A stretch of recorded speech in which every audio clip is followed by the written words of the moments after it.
Mount Agung in Bali is experiencing unprecedented levels of seismic activity and could erupt in a matter of hours if tremors continue, Indonesia's volcanology center has said.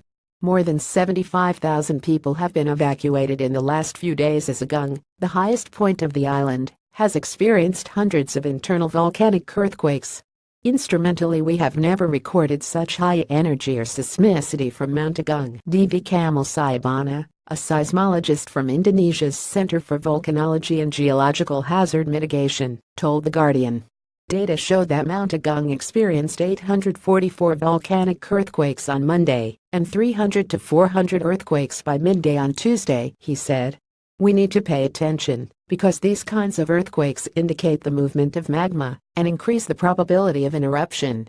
Evacuated people have sought shelter in hundreds of village halls and sports centers and in the homes of relatives in more than 9 districts. President Joko Widodo is scheduled to visit evacuees at several camps on Tuesday.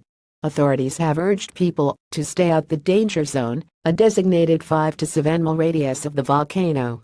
The increasing frequency of deep and shallow volcanic earthquakes, as well as local tectonic tremors, is an indication that magma continues to move toward the surface. The alert status of Agung was raised to the highest level on Friday evening following a significant spike in seismic activity.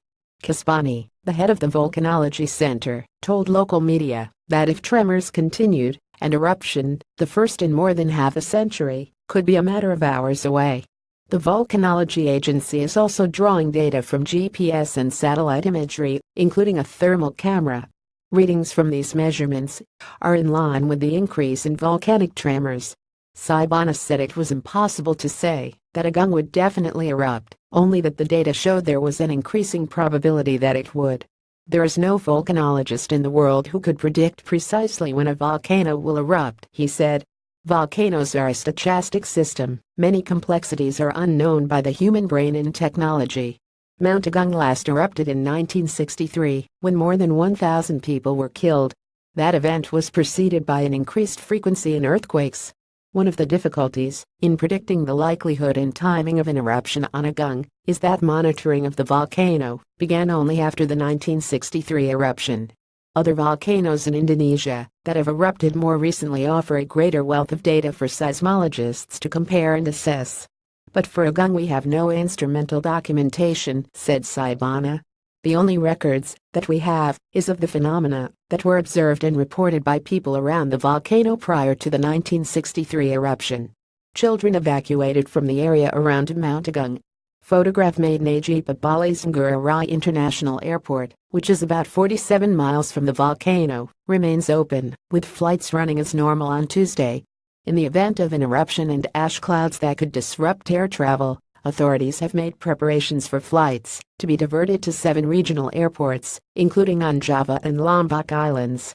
The UK, Australia and the US are among several countries that have issued travel advisories in recent days, warning that volcanic activity on Agung could interfere with travel plans. Mount Agung is one of many active volcanoes in the Ring of Fire, a string of volcanoes and seismic activity that runs through the Indonesian archipelago and the edges of the Pacific Ocean.